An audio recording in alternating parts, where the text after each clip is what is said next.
En este video les voy a presentar el paper llamado Qualitative Analysis of Insect Outbreak Systems, The Spruce, Woodworm and Forest, de Ludwig, Jones and Holling, publicado en The Journal of Animal Ecology en 1978. En esta investigación se realizan observaciones de varias variables y parámetros en tres fases, iniciando con un análisis y modelación matemática cualitativa, utilizando la teoría cualitativa de las ecuaciones diferenciales, para luego comprobar con datos generales, específicos y modelamiento cuantitativo la utilidad de estos datos y la generación de conocimiento nuevo. Estas fases fueron definidas por niveles: el nivel cualitativo, el de estimaciones con conocimiento general y el cuantitativo. Nivel 1, información cualitativa. Se divide en 5 pasos, a través de los cuales se comienza a evaluar cada uno de los factores que deben influir en la proliferación de los gusanos de la yema. Entre estos podemos hablar de la población misma de gusanos y el soporte máximo del sistema bosque para sostener esa población. Cada paso se preocupa de lo siguiente. Paso 1. Divide las variables de estado en categorías rápidas y lentas. Se realiza esta operación para poder establecer una comparativa real entre los periodos de tiempo de reproducción y decaimiento o control de la población de gusanos, la cual, en periodo de meses, puede mostrar cambios significativos con respecto a los árboles que habitan y que son su alimento, los cuales para una observación equivalente necesitan a lo menos 7 años. La separación de las variables por sus diferencias en el tiempo de los ciclos entre gusanos de la yema y árboles también cumple la función de poder comprender inicialmente las variables lentas como parámetros. 1. Que no es importante el resultado sino el análisis realizado, y 2. Que la conclusión no depende de la forma de la ecuación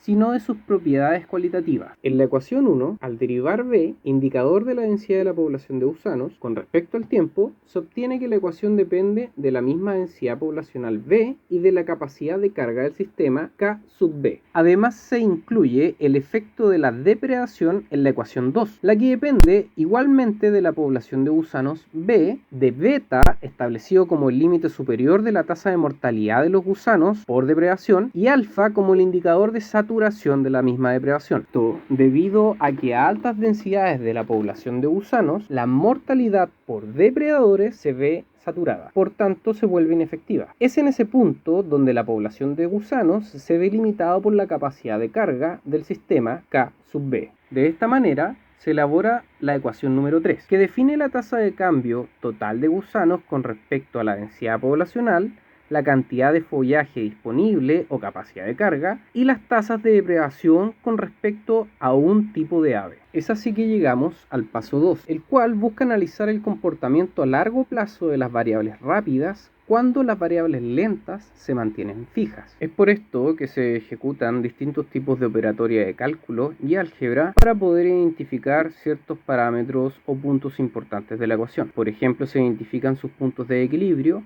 y además de esto se escalan las ecuaciones para poder reducir el número de parámetros. Es así que se llega a la ecuación número 9, en la cual en su lado izquierdo se presenta la tasa de crecimiento per cápita y además en el lado derecho se presenta la tasa de mortalidad per cápita debido a la depredación, ambas en variables escaladas. Es así que finalmente al graficar ambas funciones, el lado izquierdo queda como una línea recta con intersección en R y Q, como se puede ver en la figura 1, y el lado derecho es una curva que pasa por el origen y es asíntota con el eje U a altas densidades. Es importante lograr observar en este punto que todos los puntos de intersección entre la recta y la curva representan los puntos de equilibrio del sistema. Además de esto, R y Q están contenidos dentro de la función de la línea recta, por lo tanto se puede entender y comprender visualmente hablando que al cambios de R y cambios de Q comienzan también a cambiar los puntos de equilibrio.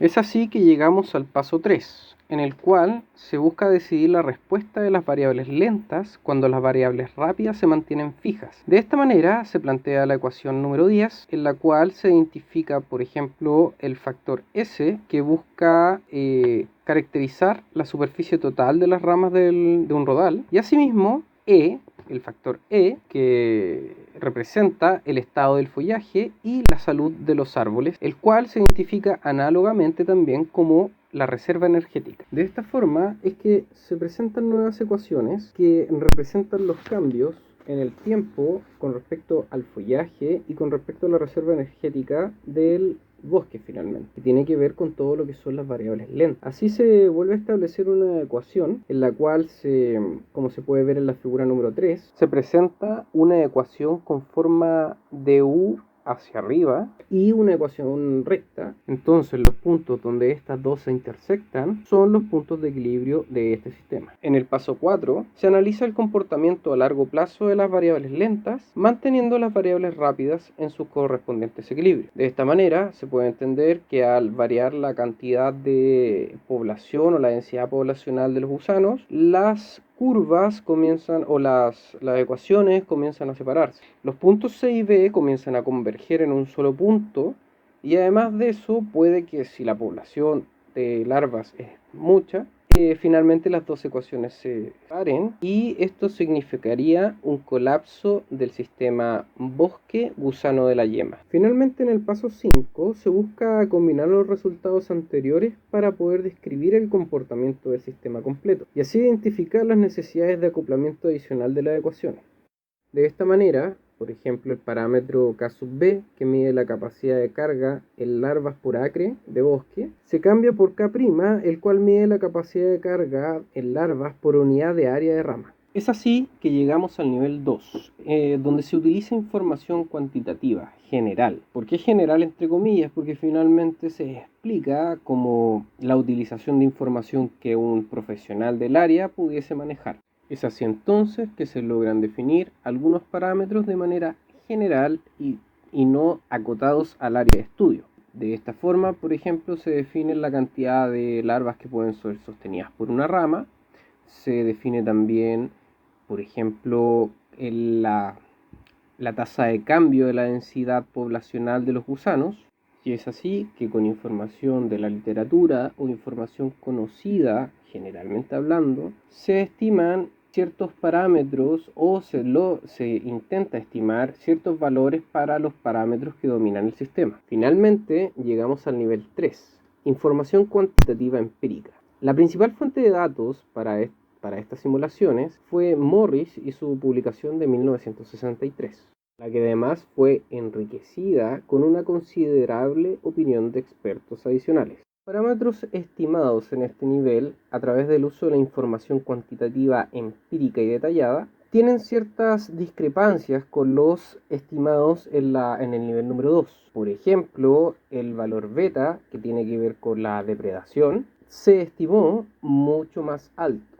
Entendiendo esto, hay gran diferencia en que para el nivel número 2, o sea, el uso de información cuantitativa general, se estimó un solo tipo de ave depredadora de los gusanos de la yema. Sin embargo, para el nivel de la simulación y con la cantidad de información cuantitativa empírica de la zona, se estima que hay más de un tipo de ave que depreda a este insecto.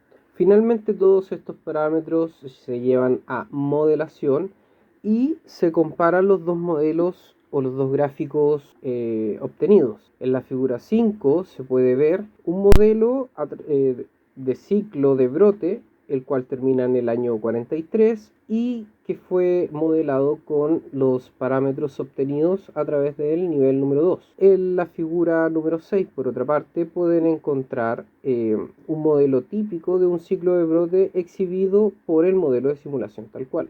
Ambos modelos se parecen bastante, ambas ecuaciones se parecen bastante, pero difieren en ciertos puntos, como por ejemplo lo observado con el tipo de aves o la cantidad de tipo de aves y el nivel de depredación que éstas ejercen sobre la población de gusanos.